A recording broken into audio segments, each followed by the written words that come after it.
Ésaïe, chapitre 6. L'année de la mort du roi Osias, je vis le Seigneur assis sur un trône très élevé, et les pans de sa robe remplissaient le temple. Des séraphins se tenaient au-dessus de lui. Ils avaient chacun 6 ailes, 2 dont ils se couvraient la face, 2 dont ils se couvraient les pieds, et 2 dont ils se servaient pour voler. Ils criaient l'un à l'autre, et disaient « Saint, Saint, Saint est l'Éternel des armées. Toute la terre est pleine de sa gloire. » Les portes furent ébranlées dans leurs fondements par la voix qui retentissait, et la maison se remplit de fumée. Alors je dis, « Malheur à moi!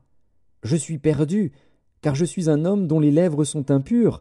J'habite au milieu d'un peuple dont les lèvres sont impures, et mes yeux ont vu le roi, l'Éternel des armées. » Mais l'un des séraphins vola vers moi, tenant à la main une pierre ardente, qu'il avait prise sur l'autel avec des pincettes. Il en toucha ma bouche, et dit, « Ceci a touché tes lèvres. Ton iniquité est enlevée, et ton péché est expié. » J'entendis la voix du Seigneur, disant, « Qui enverrai-je, et qui marchera pour nous ?» Je répondis, « Me voici, envoie-moi. » Il dit alors, « Va, et dis à ce peuple, vous entendrez, et vous ne comprendrez point. Vous verrez, et vous ne saisirez point.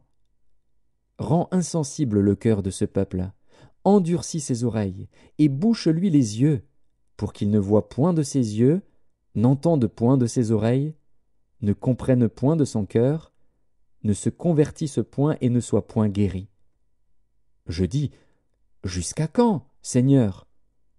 Et il répondit, « Jusqu'à ce que les villes soient dévastées et privées d'habitants, jusqu'à ce qu'il n'y ait personne dans les maisons, et que le pays soit ravagé par la solitude, jusqu'à ce que l'Éternel ait éloigné les hommes, et que le pays devienne un immense désert.